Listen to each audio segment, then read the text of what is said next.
Hello dear student. तो चलिए हम अपना स्टार्ट करते हैं यूनिट नंबर 8, रोटेशनल मोशन। तो रोटेशनल मोशन पे सबसे पहले हमें पता होना चाहिए रिजिड बॉडी। तो रिजिड बॉडी हम किस बॉडी को कहते हैं?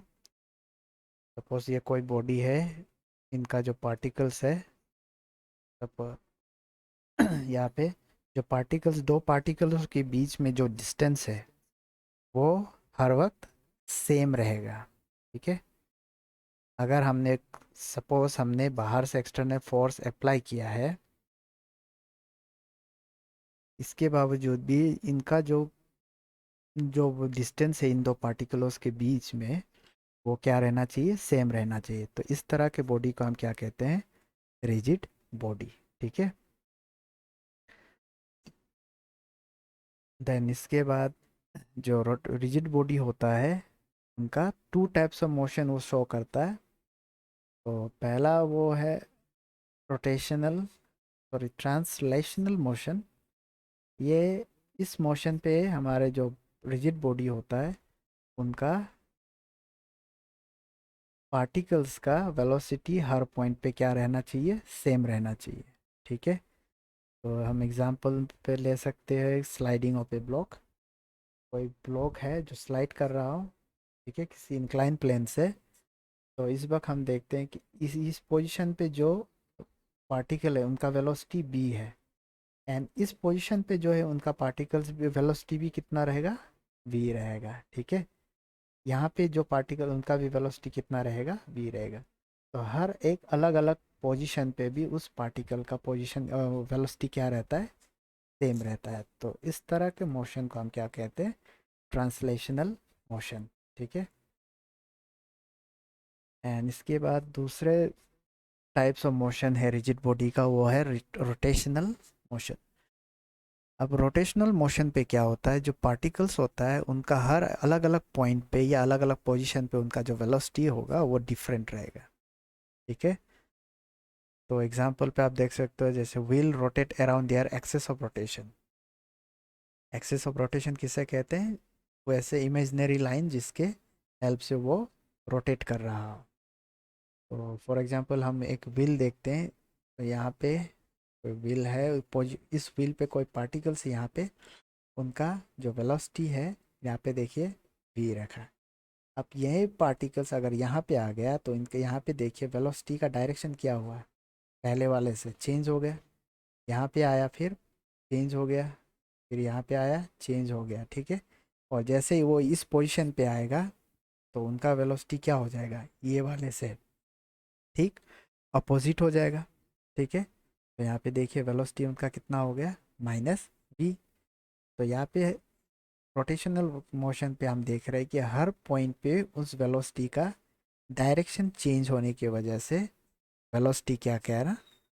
चेंज हो रहा है। ठीक है। तो ये हमारा हो गया दूसरे टाइप का motion of a rigid body. ठीक है। देन अब हम क्या करते हैं, जो ट्रांसलेशनल मोशन है और रोटेशनल मोशन को कंबाइन साइमल्टेनियसली हम लेते हैं। ठीक है। क्योंकि जब प्रैक्टिकली हम जब भी यूज़ करते हैं रोटेशन के वक्त, तो हम इन दोनों को ही सपोज करते हैं। इन दोनों मोशन के जो वेलोसिटी है उन सबको हम सपोज करते हैं एक ही वक्त पे। ठीक है। तो किसी हॉरिजेंटल पर सरफेस पे कोई बॉडी रोटेट कर रहा हो, ठीक है, तो उस वक्त देखिए उनका जो लीनियर, यहाँ पे हम जो वेलोसिटी वेलोसिटी कह रहे हैं, ये वेलोसिटी एक्चुअली लीनियर वेलोसिटी को कह रहे हैं। ठीक है। तो यहाँ पे कुछ वैल्यू दे रखा है 2v v एंड v0। ये क्या इंडिकेट कर रहा है? जो सेंटर पे जो भी रहता है पार्टिकल्स, उनका जो वेलोसिटी रहेगा, लीनियर वेलोसिटी क्या रहेगा उनका? v रहेगा। ठीक है। जो पूरे बॉडी का जो वेलोसिटी है वह सेम वेलोसिटी इस सेंटर पे जो पार्टिकल्स है उनका वेलोसिटी भी उस पूरे होल बॉडी का वेलोसिटी के बराबर रहेगा। ठीक है। लेकिन जो पार्टिकल इसके ठीक टॉप पोजीशन पे है, ठीक है, उनका वेलोसिटी सेंटर वाले से 2 टाइम्स ज़्यादा रहता है। ठीक है। और जो सबसे लोएस्ट पोजीशन पे रहेगा उनका वेलोसिटी 0 हो जाता है। ठीक है। क्योंकि हमें पता है लीनियर वेलोसिटी हर पॉइंट पे चेंज होता है उनका डायरेक्शन, एंड जिस वजह से उनका लोएस्ट पॉइंट पे जब आते हैं उनका वेलोसिटी हम क्या मानते, ज़ीरो मान लेते हैं, ठीक है। एंड इसके बाद जो भी वेलोसिटी का डायरेक्शन होगा इस पोजीशन पे हर वक्त उनका निगेटिव रहेगा, निगेटिव वैल्यू रहेगा उनका लीनियर वेलोसिटी का। एंड ये हो गया हमारा लीनियर वेलोसिटी। अब है रोटेशन वाले केस में जो वेलोसिटी होते हैं उनको हम क्या कहते हैं, जो एंगल से मेजर किया जाता है, दैट इज एंगुलर वेलोसिटी, ठीक है। अब एंगुलर वेलोसिटी को हम कैसे मेजर करते हैं, ये सपोज एक्सिस ऑफ रोटेशन हो गया हमारा, ठीक है। अब इस एक्सिस ऑफ रोटेशन के एक रेफरेंस लाइन मानते, तो ये पार्टिकल्स आप इस तरह मूव कर रहा है, तो हर एक पावर लाइन पे रेफरेंस लाइन जो हमने माना है उससे वो एंगल बनाता जाता है, ठीक है। 10 डिग्री, 20 डिग्री, 30 डिग्री इस तरह का एंगल बनाता जाता है, इसलिए हम इसे क्या कहते हैं, एंगुलर वेलोसिटी, ठीक है। तो हम जब भी देखते हैं इस पूरे मोशन जर्नी पे उनका जो एंगुलर वेलोसिटी है वो सेम रहता है, पार्टिकल चाहे किसी भी पोजीशन पे रहो उनका एंगुलर वेलोसिटी कितना रहेगा, सेम रहेगा, ठीक है। सपोज यहाँ पे कोई पार्टिकल ए, सपोज यहाँ पे पार्टिकल बी, इन दोनों का एंगुलर वेलोसिटी क्या रहता है, सेम रहता है, ठीक है। पर लीनियर वेलोसिटी के लिए अलग हो, लीनियर वेलोसिटी का अलग रहता है, ठीक है। ये डिफरेंस है हमारे लीनियर वेलोसिटी में और एंगुलर वेलोसिटी में। देन इसके बाद देखते हैं radius vector and angular displacement. तो हमने ये पहले भी देखा है, एंगुलर डिस्प्लेसमेंट रेडियस वेक्टर, इस पे देखा था सर्कुलर मोशन पे, ठीक है। अच्छा हाँ, आप ये याद रखिएगा, जो सर्कुलर मोशन होता है वो रोटेशनल मोशन का ही पार्ट है, ठीक है। क्योंकि सर्कुलर मोशन पे हम सिर्फ 2 डायमेंशन को ही लेते हैं ना, लेकिन रोटेशनल मोशन पे पूरा ओवरऑल सभी को लेते हैं, इंक्लूड करते हैं, ठीक है। तो हम क्या कहते हैं, जो सर्कुलर मोशन होता है वो रोटेशनल मोशन का ही पार्ट है, ठीक है। और बाकी सारे मेजर फिजिकल क्वांटिटी सभी इस पे दोनों पे सेम है।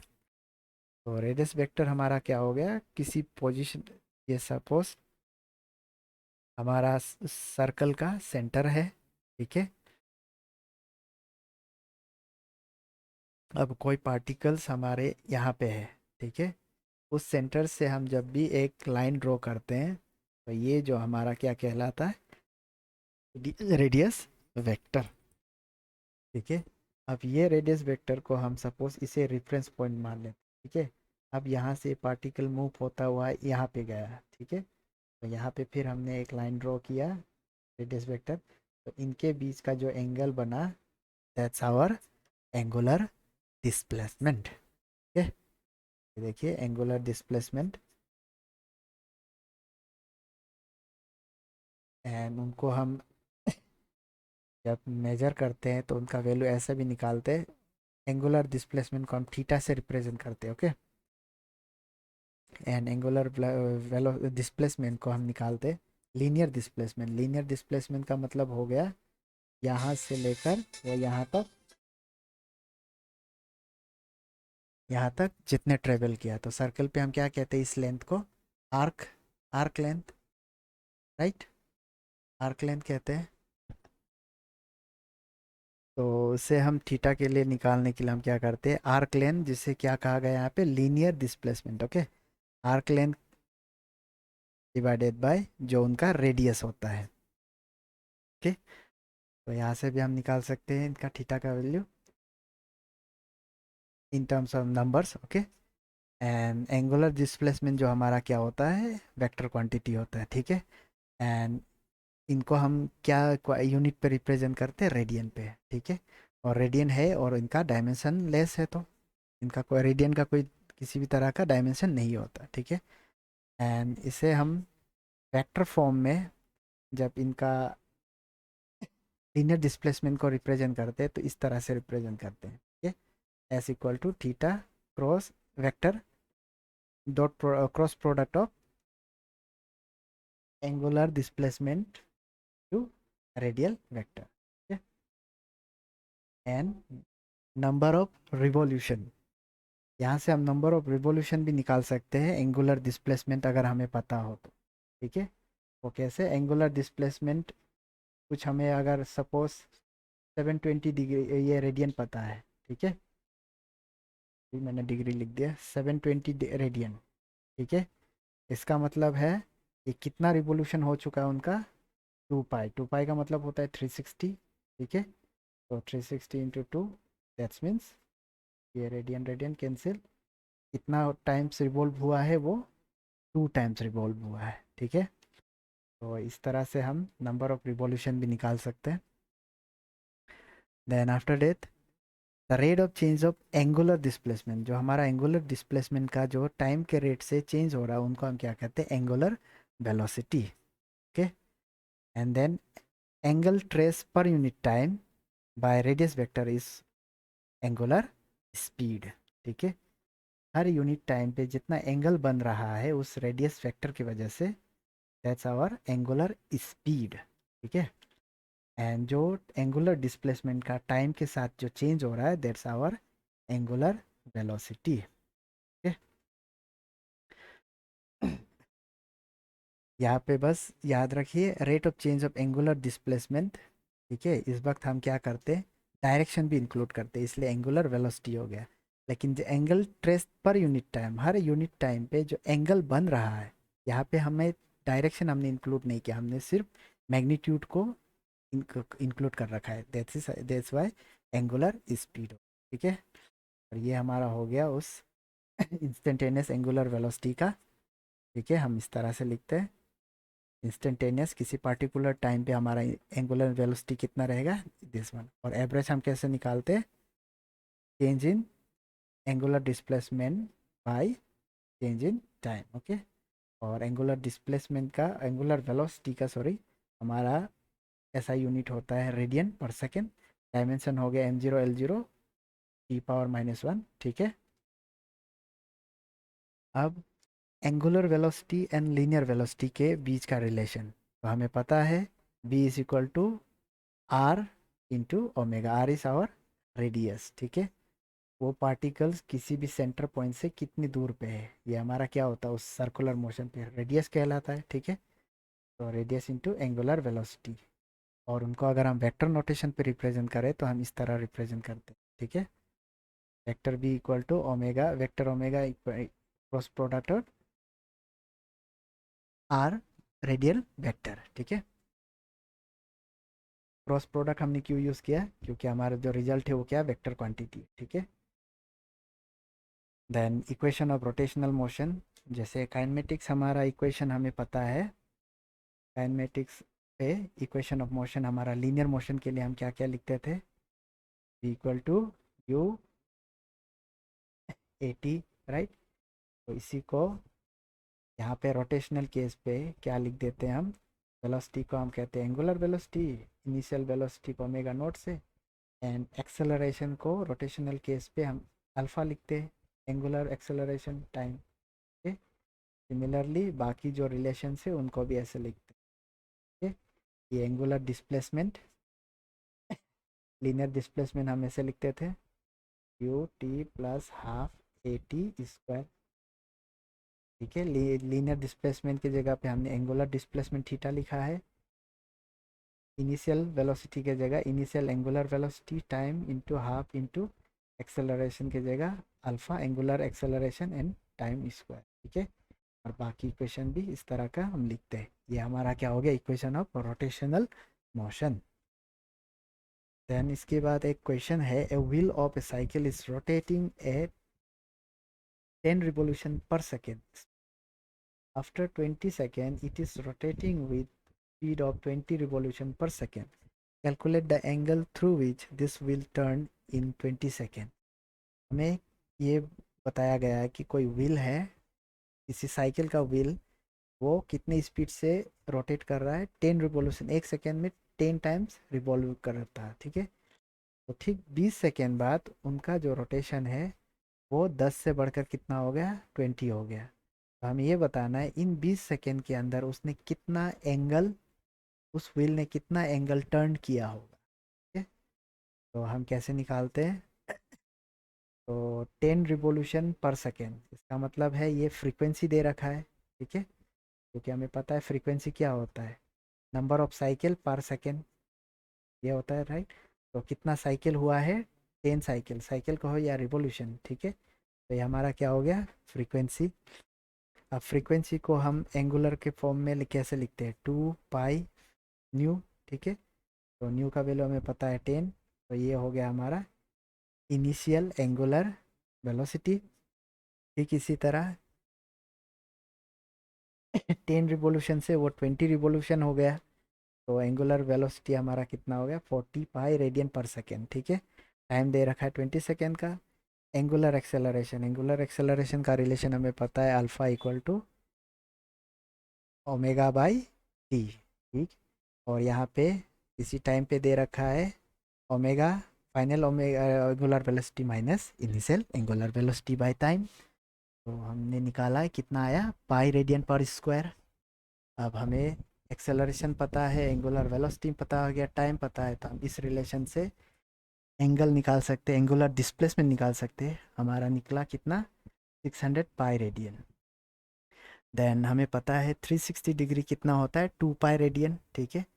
तो इसका मतलब है 1 रेडियन, 2 पाई को इधर ले गया तो 1 रह गया, 1 रेडियन का मतलब हो जाता है 180/पाई, ठीक है।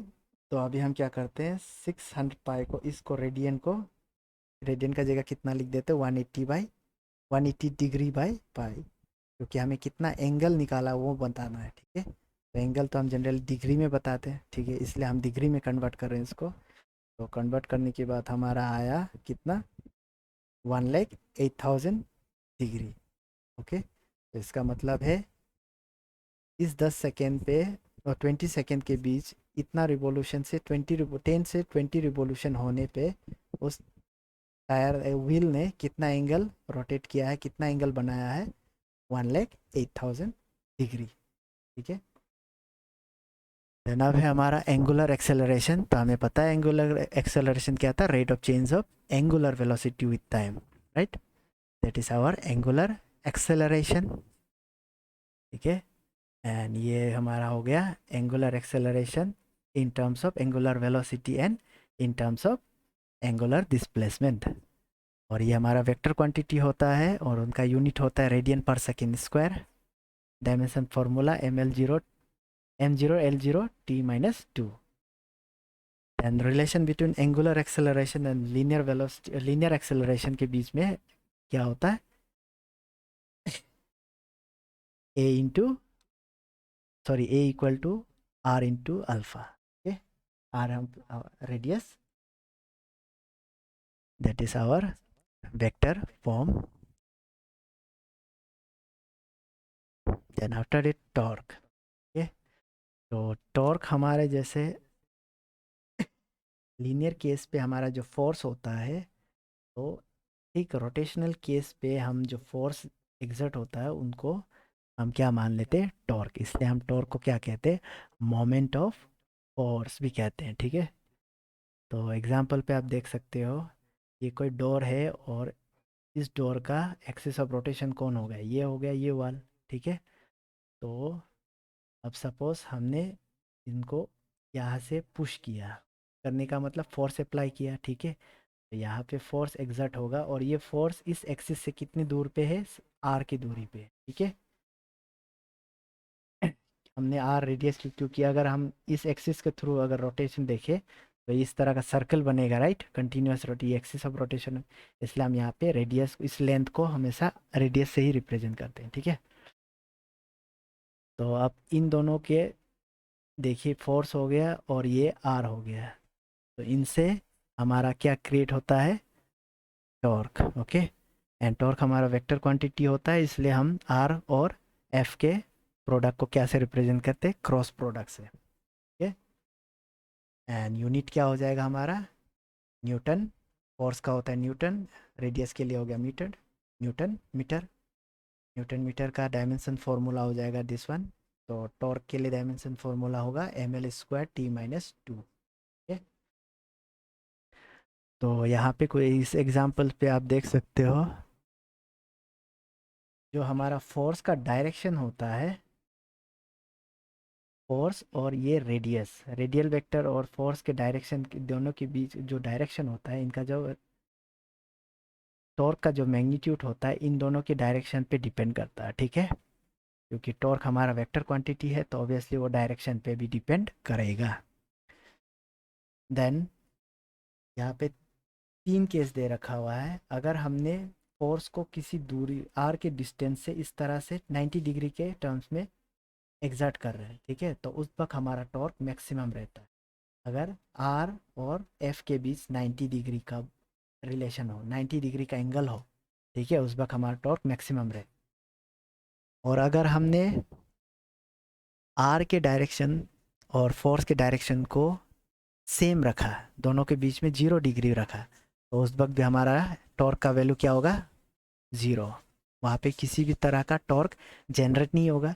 अगर टॉर्क जनरेट नहीं होगा तो ये डोर रोटेट नहीं करेगा, ठीक है।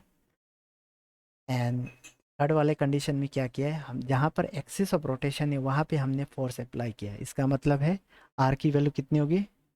0, क्योंकि डिस्टेंस नहीं, हमने एक्सिस पे ही अप्लाई किया है। उस केस पे भी हमारा टॉर्क की वैल्यू कितनी होगी? 0, ठीक है। तो इस केस पे भी हमारा जो डोर है वो नहीं खुलेगा, ठीक है, वो डोर रोटेट नहीं करेगा, ठीक है। तो ये हो गया हमारा टॉर्क का कुछ कंडीशन, ठीक है। एंड इसके बाद देखते हैं मैग्नीट्यूड ऑफ टॉर्क। तो हमें पता है torque is equal to force into perpendicular distance of line of action of force from axis of, ये कोई एक्सिस ऑफ रोटेशन है, इनके परपेंडिकुलर दूरी, ठीक है, इस एक्सिस से ठीक परपेंडिकुलर डिस्टेंस पे जो होगा, जहाँ पे हमने फोर्स अप्लाई किया है उस पॉइंट का परपेंडिकुलर डिस्टेंस, कहाँ से? एक्सिस ऑफ रोटेशन, उनका distance multiply by magnitude of force, ठीक है, वो हमारा क्या हो जाता है? टॉर्क। तो हम टॉर्क को लिखते हैं vector F cross R cross, ठीक है। तो हमें पता है अगर हम इसको एंगल के टर्म में दिखाएं तो एक्स के लिए हम क्या यूज़ करते हैं? साइन थीटा, ठीक है। तो हम इसको इस तरह लिखते हैं, F is under bracket R sine theta. ये जो हमारा रिलेशन होता है जिसके बीच का जो एंगल हम मानते हैं, यहाँ पे ये वाले लाइन को हम कैसे रिप्रेजेंट करते हैं? R sine theta. तो इससे हम हमारा रिलेशन आता है दिस वन, ठीक है। Torque a moment of couple भी कहते हैं, ठीक है। नाउ में क्या क्या पता लगा कि टॉर्क हमारा क्या होता है? Axial vector. और एक्साइल वेक्टर का मतलब होता है जो हमारा रिजल्टेंट होगा वो हमेशा किसके डायरेक्शन की तरफ होगा? उस सरफेस के परपेंडिकुलर होगा, ठीक है। सपोज कोई ये सरफेस है, सरफेस का प्लेन है, तो उनका जो रिजल्टेंट डायरेक्शन हो वो हमेशा परपेंडिकुलर होगा, आइदर वो नीचे होगा या तो नीचे होगा या तो ऊपर होगा, ठीक है, लेकिन उस प्लेन के परपेंडिकुलर होगा। तो इस तरह के डायरेक्शन को, वेक्टर को हम बोलते हैं एक्साइल वेक्टर, ठीक है। और अगर वो उसी प्लेन के लाइन पे है तो वो हमारा होता है पोलर वेक्टर, ठीक है, ये पोलर वेक्टर, ठीक है। और परपेंडिकुलर होता हम क्या कहते हैं उस वेक्टर को? एक्साइल वेक्टर, ठीक है। तो टॉर्क हमारा एक्साइल वेक्टर होता है क्योंकि टॉर्क का डायरेक्शन हमेशा उस प्लेन के परपेंडिकुलर होगा, ठीक है, आइदर वो अप की ओर जाएगा या तो डाउन की ओर होगा, ठीक है, वो कंडीशन पे डिपेंड करेगा। And direction is determined by right hand screw rule, right hand screw rule, ठीक है। जो थंब होता है हमारा, ये जो थंब होगा हमारा, ये क्या होगा? टॉर्क का डायरेक्शन हमें रिप्रेजेंट करेगा राइट हैंड स्क्रू रूल से, ठीक है। और ये जो हमारे फिंगर्स होंगे, जो कर्ल होगा, वो हमारा फोर्स को, डायरेक्शन को रिप्रेजेंट करेगा, ठीक है। तो इसके हेल्प से हम टॉर्क के डायरेक्शन को निकाल सकते हैं, ठीक है। आप ट्राई भी कर सकते हो, आपके जो डोर है, डोर का रोटेशन जिस तरफ है उनके अकॉर्डिंग आप देख कर देखिए आपका टॉर्क का डायरेक्शन किस तरफ होगा, ठीक है। या आप किसी भी चीज़ को लेकर, एक लकड़ी लीजिए, एक रिंग लीजिए, ठीक है। अब उसको रोटेट करके इस स्टिक के हेल्प से उस रिंग को रोटेट करवाइए। आप जिस डायरेक्शन पे राइट हैंड स्क्रू रूल से निकाल के देखिए आपका इस डायरेक्शन पे अगर टॉर्क का डायरेक्शन ऊपर की ओर रहता है, ठीक है, तो आप जब इसको इस स्टिक के हेल्प से आप इस रिंग को घुमाओगे तो ये रिंग हमेशा ऊपर की ओर जाने की कोशिश करेगा, ठीक है। और इसके डायरेक्शन, अगर आपने रोटेशन को आपने ऐसा किया जिससे राइट हैंड रूल से आपको ये पता लग रहा है टॉर्क का डायरेक्शन डाउनवर्ड की है, तो उस डायरेक्शन तरफ आप लकड़ी से आप जब रिंग को घुमाओगे तो ये रिंग हमेशा नीचे की ओर जाने की कोशिश करेगा, ठीक है। तो इससे हमें पता चल जाता है कि टॉर्क के डायरेक्शन किस तरफ है, ठीक है। तो यहाँ पे दिया गया है पॉजिटिव टॉर्क का पॉजिटिव डायरेक्शन का मतलब होता है एंटी क्लॉकवाइज डायरेक्शन, ठीक है। जब भी हम टॉर्क का पॉजिटिव वैल्यू लेते हैं उस वक्त याद रखिए हमने एंटी क्लॉकवाइज रोटेट किया होगा, ठीक है।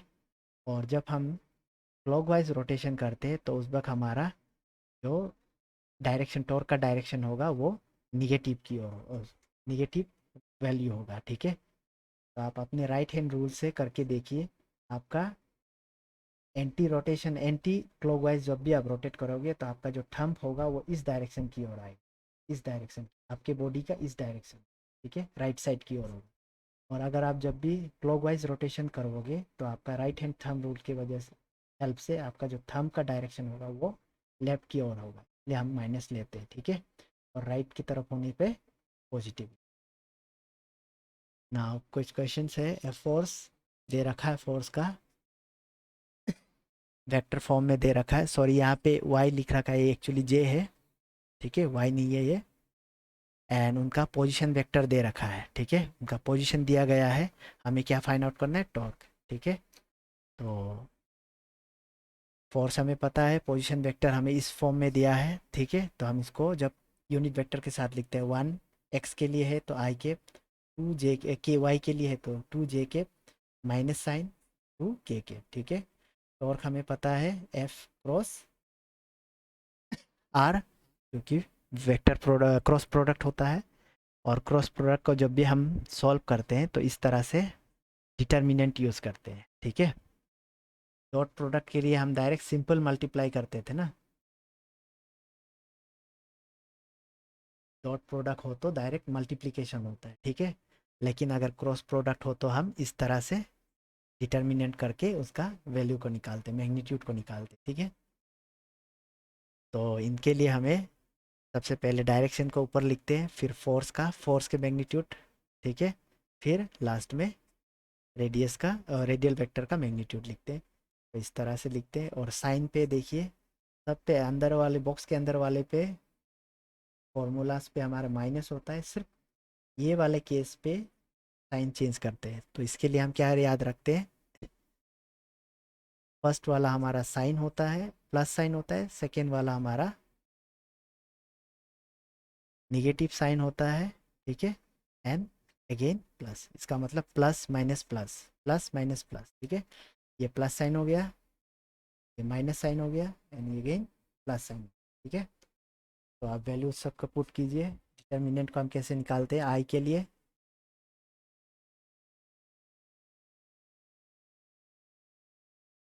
लिए क्या करते, इनको और इनको छोड़ देते, तो ये बस इनको हम देखते हैं, राइट। तो मल्टीप्लाई कर दिए, 3 - 2, ठीक है, 6 हो गया, 2 × -2 -4, और यहाँ पे माइनस है, माइनस माइनस प्लस, तरह से हम आई के लिए निकाल दिए। फिर अब जे के लिए, तो जे के लिए हम इनको और इनको छोड़ देंगे, ठीक है। 2 × 2 -4, एंड माइनस साइन फॉर्मूला से, फिर 1 × -2 इज -2, एंड माइनस माइनस इस, ये आ गया, ठीक है। अब फिर हम क्या के लिए निकालेंगे, जे के लिए निकालते हैं, और सॉरी के लिए निकालते हैं। ए के लिए फिर हम क्या करेंगे, इसको और इनको छोड़ देंगे, तो इनको देखेंगे 2 3 -3, ठीक है। कैलकुलेट करने के बाद ये आया, ठीक है। अब मैग्नीट्यूड के लिए हम क्या निकालते हैं, अंडर रूट, ठीक है। इनका स्क्वायरिंग कर देंगे, एक्स का वाई का मैग्नीट्यूड, एन जेड के लिए मैग्नीट्यूड 1 है, स्क्वायरिंग करके कितना आया, √9 मीन्स 3 यूनिट्स। यूनिट्स हमने क्यों लिखा है, क्योंकि यहाँ पे यूनिट्स नहीं दिया गया है, इसलिए हम यूनिट लिख देते हैं, ओके। नाउ एंगुलर मोमेंट जैसे हमारा लीनियर वाले केस पे लीनियर मोमेंटम होता है, ठीक। रोटेशनल वाले केस में एंगुलर मोमेंटम होता है और उसको हम क्या बोलते हैं, मोमेंट ऑफ एंगुलर मोमेंटम। का डेफिनेशन हम जब लिखते हैं तो कैसे लिखते हैं, linear product of linear momentum and perpendicular distance of line of action of momentum from the axis of rotation. ठीक है, ये कोई एक्सिस है, ये रोटेट कर रहा है, ठीक है, इनका लीनियर मोमेंटम क्योंकि मास होगा और इनके पास वेलोसिटी होगा, ये लीनियर मोमेंटम हो गया। ठीक है, सपोज मूव कर रहा है, ठीक है, तो इनका ये रेडियल डिस्टेंस है, यहाँ से एक्सिस से लेके जो डिस्टेंस है परपेंडिकुलर डिस्टेंस, ठीक है, that is our line of action of momentum. ठीक है, ये मोमेंटम हो गया, इनका लाइन ऑफ एक्शन इनसे और इन दोनों के बीच में जो परपेंडिकुलर डिस्टेंस है दैट्स आवर, ये हो गया। इनको रिप्रेजेंट करते हैं हम कैसे, आर का साइन थीटा से। ओके, तो ये हो गया हमारा लीनियर मोमेंट एंगुलर मोमेंटम के लिए रिलेशन, जिसको M B into cross R sine theta, and again vector form में हम कैसे लिखते हैं, इस तरह से लिखते हैं। ठीक है, और जब हम एक्स क्रॉस को हटाते हैं तो साइन थीटा भी लिख सकते हैं, तो ये भी हम लिख सकते हैं। ठीक है, मैग्नीट्यूड हमारा लीनियर मोमेंटम का M V R sine theta हो गया, एंड यूनिट क्या हो जाएगा हमारा, जूल सेकेंड और केजी मीटर स्क्वायर पर सेकेंड। ठीक है, डायमेंशन फॉर्मूला हो जाएगा M L square T power -1। Okay, then angular momentum in terms of moment of inertia and angular velocity. हम एंगुलर, अभी हमें पता है एंगुलर मोमेंटम को हमने फोर्स क्रॉस आर के फॉर्म में, sorry, linear momentum and radial vector के फॉर्म में रिप्रेजेंट किया। अब हम एंगुलर मोमेंटम को इनर्शिया और इसके टर्म में भी रिप्रेजेंट कर सकते हैं। ठीक है, क्योंकि हमें पता है एंगुलर मोमेंटम को हम कैसे लिखते हैं, एम वी आर।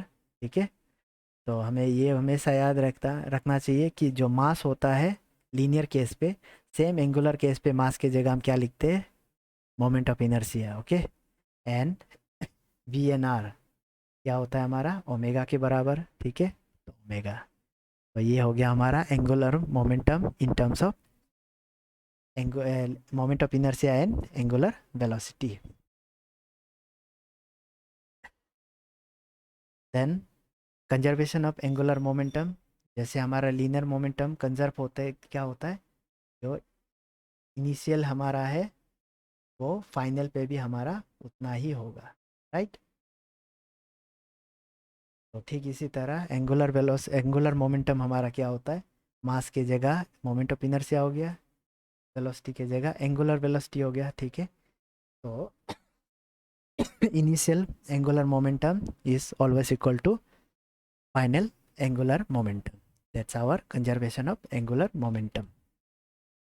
तो एंगुलर मोमेंटम से एक रिलेटेड क्वेश्चन, इंटरेस्टिंग क्वेश्चन है, इस पे कहा गया है, if the earth were suddenly to sudden contract to half its present size. हमें पता है अर्थ का प्रेजेंट साइज ये है, ठीक है, सपोज इनको आर मान लिया है, तो हमने इससे सपोज किया, सपोज इनका हाफ हो गया, ठीक है, r/2, इनका जो साइज है वो r/2 हो गया, हाफ हो गया, इनके प्रेजेंट वाले साइज से हाफ हो गया।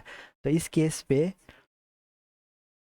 जो डे है, how much would the day be decrease, तो जो दिन है कितने टाइम्स डिक्रीज हो जाएगा वो हमें निकालना है। ठीक है, तो हमें ये फुल साइज पे तो पता है हमारा 24 आवर्स होता है। ठीक है, तो ये जब इनका हाफ हो जाएगा साइज, तो उस केस पे जो डे टाइम है, जो आवर्स है, उनमें से कितना आवर्स घट जाएगा ये निकालना है। ठीक है, तो इनके लिए है मोमेंट ऑफ इनर्शिया दिया गया है इतना पूरे स्फीयर के लिए, क्योंकि हमारा एक अर्थ जो है हॉलो स्फीयर होता है। ठीक है, तो उसके अकॉर्डिंग हमारा कितना हो गया, दिस वन। ठीक है, एंड हाफ वाले के लिए हम क्या कर देंगे, उनका जो रेडियस का साइज है, मोमेंट ऑफ इनर्शिया का जो रेडियस का साइज है, उनको r/2 से माइनस कर देंगे, तो decrease to half I2 is equal to 25m r-r/2। ठीक है, तो कितना आ गया, इसको कैलकुलेट करने के बाद mr² /10। ठीक है, according to conservation of angular momentum क्या कहता है, I1 omega 1 is always equal to I2 omega 2, ठीक है। तो इसमें से ओमेगा के लिए हम टाइम पीरियड के टर्म में लिखा है, ओमेगा को हम 2 पाई न्यू लिख सकते हैं, फिर न्यू को टाइम पीरियड 1/t ये लिख सकते हैं। तो ओमेगा की जगह हम 2 pi capital T is our time period, ठीक है। तो एक अर्थ का टाइम पीरियड कितना होता है, वन रोटेशन के लिए टाइम पीरियड 24 आवर्स, राइट। तो यहाँ से हमने निकाला कैंसिल आउट, तो T2 के लिए हमने निकाला I2/I1 इंटू T1, ठीक है। अब I2 और I1 के लिए वैल्यू पुट किया तो कितना आया T1/4, और हमें T1 means time period for earth in first condition, right. जब फुल साइज हो तो उस वक्त T1 24 आवर्स होता है, तो डिवाइडेड बाय 4 6 आवर्स, तो इतना आवर्स घट गया है, ठीक है, सॉरी इतना आवर्स कम पड़ रहा है, ठीक है। तो उनको हम ए डे डिक्रीज कितना, वो एक दिन कितना डिक्रीज हो जाएगा 24 आवर्स माइनस 6 आवर्स, तो हाफ साइज होने पे उस साइज का टाइम पीरियड कितना हो जाएगा 18 आवर्स, ठीक है। Now after that relation between angular momentum and energy. अब हम एंगुलर मोमेंटम को एनर्जी के रिलेशन में कैसे लिखते हैं, हमें पता है एंगुलर मोमेंटम ये होता है, एंड एनर्जी रोटेशनल केस के लिए एनर्जी हम 1/2 सॉरी mv² लिख सकते हैं। m के जगह मोमेंट ऑफ इनर्शिया, v के जगह वेलोसिटी के जगह ओमेगा एंगुलर वेलोसिटी स्क्वायर, ठीक है। अब हम दोनों को कंपेयर करके देखते हैं, तो हमारा इनर्जी एंड लीनियर मोमेंटम इस तरह का होगा, ठीक है। तो इस रिलेशन में से हम देख रहे हैं जो हमारा मोमेंट ऑफ इनर्शिया है वो इन्वर्सली रिलेट करता है एनर्जी से, ठीक है। रोटेशन पे एनर्जी जितना ज़्यादा होगा उतना ही कम मोमेंट ऑफ इनर्शिया होगा, ठीक है। और ये वाले जो हमारा एनर्जी होता है in linear case, right, in terms of energy in terms of momentum, ठीक है। और ये वाला हो गया हमारा energy in terms of angular momentum, ठीक है। सब में आप देख सकते हो सब सेम लिख रहे हैं, आई एम के जगह आई लिखना है moment of inertia, linear momentum के जगह angular momentum L², okay. Now work energy theorem rotational case के लिए वर्क हमारा क्या होता है, चेंज इन काइनेटिक एनर्जी था work according to work energy theorem, ठीक है। तो वर्क डन बाय टॉर्क, ठीक है। लीनियर वाले केस में क्या होता है, वर्क डन बाय फोर्स, ठीक है। इसी फोर्स से जो वर्क डन हो रहा है वो क्या होता है, चेंज इन काइनेटिक एनर्जी। अब रोटेशन के लिए क्या हो जाएगा हमारा, वर्क डन बाय टॉर्क, ठीक है। तो क्या हो जाए, change in kinetic energy of rotation. तो काइनेटिक एनर्जी ऑफ रोटेशन हमारा क्या होता है, दिस वन, ठीक है, हाफ आई ओमेगा स्क्वायर ये होता है। तो ये फाइनल माइनस इनिशियल, ठीक है। अब वर्क डन हमें पता लग गया, तो हम पावर भी निकाल सकते हैं, रोटेशनल पावर, क्योंकि हमें पता है डेफिनेशन क्या होता है वर्क डन बाय टाइम। तो work done by torque acting on A rotating body पर यूनिट टाइम, ठीक है। ये हो गया हमारा रोटेशनल पावर, ठीक है। क्योंकि W की जगह हम क्या लिख सकते हैं,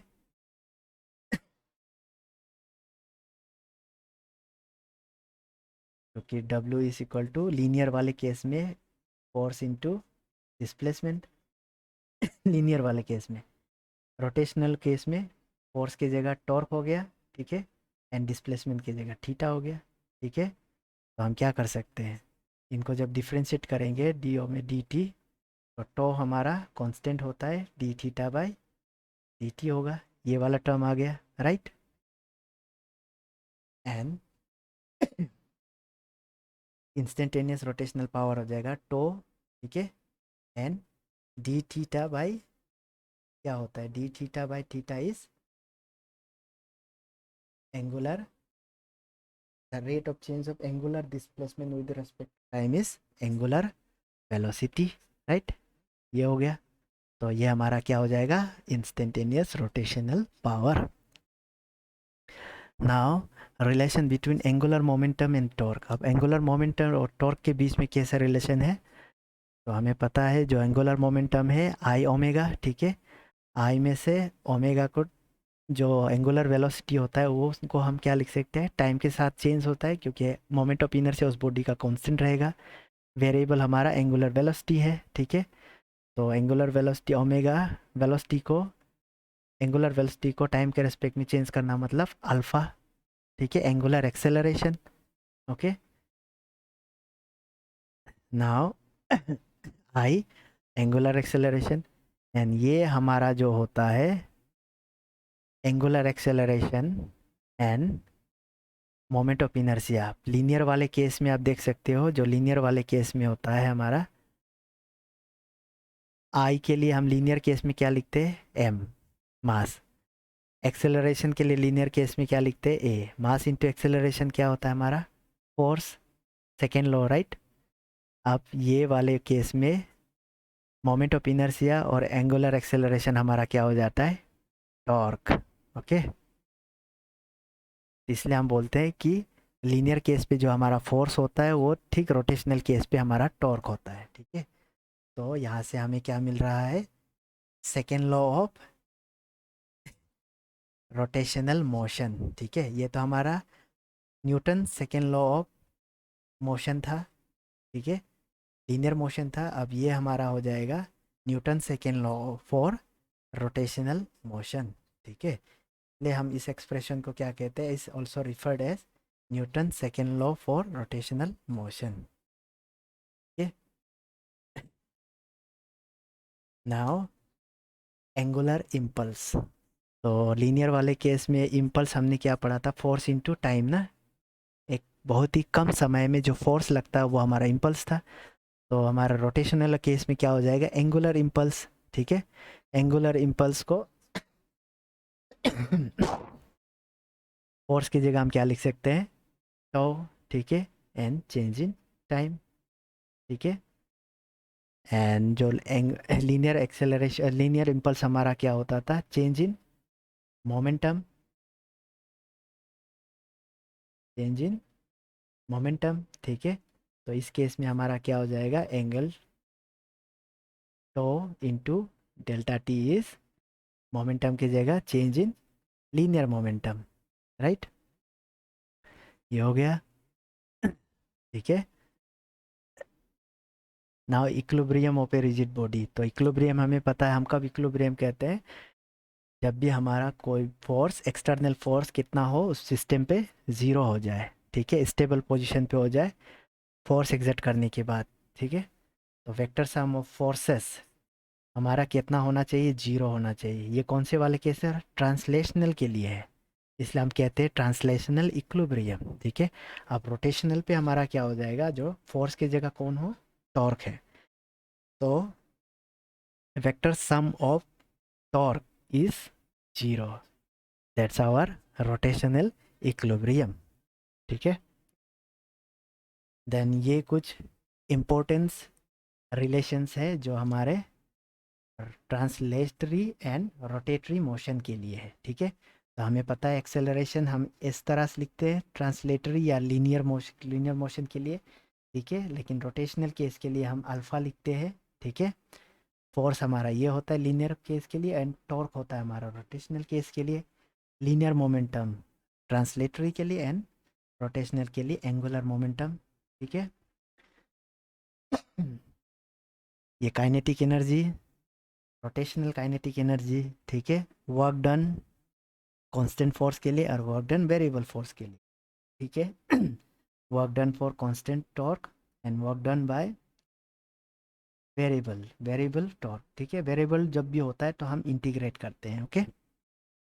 पावर पे ये हमारा ट्रांसलेटरी पावर हो गया, एंड ये हमारा रोटेटरी पावर हो गया जिस पे हम टॉर्क को यूज़ करते हैं, ठीक है। Work energy theorem and work energy theorem in rotational case, angular linear impulse and angular impulse, ठीक है। एंड इम्पल्स मोमेंटम थ्योरम, क्योंकि जो हमारा इम्पल्स होता है वो किसके बराबर होता है, चेंज इन मोमेंटम, ठीक है। ठीक इसी तरह angular impulse momentum theorem, change in linear angular momentum is equal to angular impulse. Okay, then इसके बाद हमारा रोलिंग मोशन। तो सर्कुलर मोशन हो गया, सर्कुलर मोशन 2 डायमेंशन केस के लिए, ठीक है। एक रोटेशनल मोशन हो गया कि कोई बॉडी किसी एक्सिस से रोटेट कर रहा, ठीक है। And rolling motion, rolling motion होता है किसी सरफेस के ऊपर जब रोल करती हुई कोई भी चीज़, ऑब्जेक्ट रोल करती हुई जाता है, ठीक है, किसी सरफेस के ऊपर, ठीक है। एंड रोटेशनल पे ये ज़रूरी नहीं कि वो वहाँ पे सरफेस ज़रूरी हो, ठीक है। सपोज हम अर्थ ले लेते हैं, तो अर्थ के नीचे तो कोई किसी तरह का सरफेस नहीं है, ठीक है। तो उसको हम रोलिंग मोशन तो नहीं कह सकते, रोटेशनल मोशन कहते हैं, ठीक है। लेकिन किसी व्हील को हम, किसी टायर को हम क्या कह सकते हैं, रोलिंग भी कह सकते हैं, रोटेशन भी कह सकते हैं, ठीक है। एंड वो हमारा सर्कुलर मोशन पे भी हो जाएगा अगर हम प्लेन पे देख रहे हैं तो ये हमारा rolling motion. And rolling motion पे हम क्या क्या करते हैं, translatory motion as well as rotatory motion दोनों को ही इंक्लूड करते हैं रोलिंग मोशन पे, ओके। तो हमारा रोलिंग मोशन के वक्त जो काइनेटिक एनर्जी होता है, दैट्स आवर क्योंकि मैंने कहा रोलिंग मोशन के वक्त हम translatory motion and rotatory motion दोनों को इंक्लूड करते हैं, तो काइनेटिक एनर्जी क्या हो जाएगा, ये होगा हमारा ट्रांसलेटरी मोशन के लिए काइनेटिक एनर्जी, प्लस ये हो गया हमारा रोटेटरी मोशन के लिए काइनेटिक एनर्जी, ठीक है। तो कैलकुलेट करने के बाद हमारा आया, आई को हमने रेडियस ऑफ जायरेशन के टर्म में और रेडियस के टर्म में लिखा है, के हमारा क्या है, radius of gyration, okay. Moment of inertia पे एम के स्क्वायर, ठीक है। तो हम जब इन इक्वेशन को ब्रेकआउट करते खोलते हैं तब हमारा इस तरह का आता है, ठीक है। तो जिस वजह से ये कैंसिल आउट, ए स्क्वायर बार आई स्क्वायर इस हमारे ये रिलेशन पे रह जाता है, ठीक है। अब उनको रेशियो के फॉर्म में हम जब लिखते हैं तो ई ट्रांसलेशनल रेशियो, ई रोटेशनल, ई टोटल। तो अगर हमारा ई ट्रांसलेशन कोई यूनिट वैल्यू है तो उस वक्त हमारा जो रोटेशनल होगा वो इतने टाइम्स होगा उनका, ट्रांसलेशनल मोशन का इतने टाइम्स होगा, और जो टोटल हो जाएगा 1 प्लस इतना हो जाएगा, ठीक है।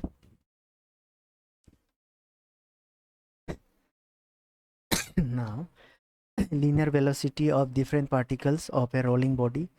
तो जैसे हमने पहले पढ़ा था कि पार्टिकल्स हमारे लीनियर वेलोसिटी का पोजीशन, अलग अलग पोजीशन पे अलग अलग वेलोसिटी रहता है, ठीक है। तो pure translational, pure rotational, pure rolling के लिए, ठीक है।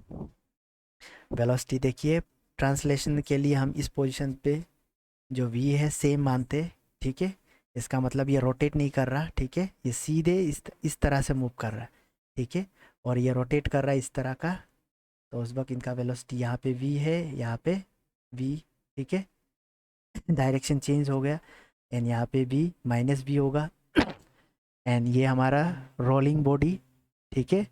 रोलिंग के वक्त यह पोजीशन पे हमारा 2b, ठीक है, इस सेंटर वाले b से 2 टाइम्स ग्रेटर होता है, ठीक है, रोलिंग वाले केस पे। देन आफ्टर डेट ये कुछ रिलेशंस है, वेलोसिटी एट लॉएस्ट पॉइंट, ठीक है। लॉएस्ट पॉइंट पे जो हमारा वेलोसिटी हम इस रिलेशन से कैलकुलेट करते हैं in case of rolling motion, ठीक है।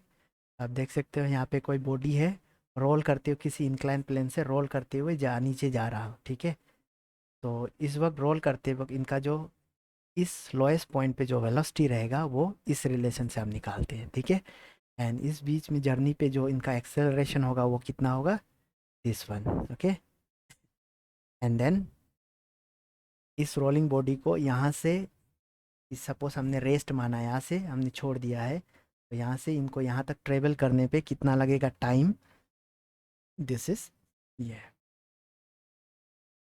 और यहाँ पे ऐसे कंडीशन दिया गया है, विदाउट स्लीपिंग इस इंक्लाइन पे हमें ये एंगल, इतना एंगल रखना है जिस पे हमारा जो बॉडी हो वो कंप्लीटली रोल करे, ठीक है।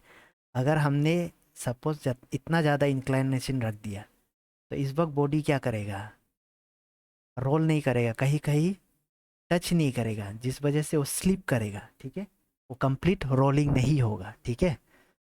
तो उस वक्त हमें थीटा हमने क्या किया, बहुत ही ज़्यादा कर दिया है, ठीक है।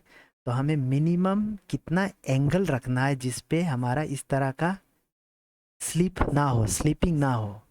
तो हमें जो एंगल है उस एंगल को ऐसा मेंटेन रखना है ताकि हमारा जो स्टैटिक फ्रिक्शन है उनके मैग्नीट्यूड से हमेशा उस एंगल का जो कैलकुलेशन होगा वो कम होनी चाहिए।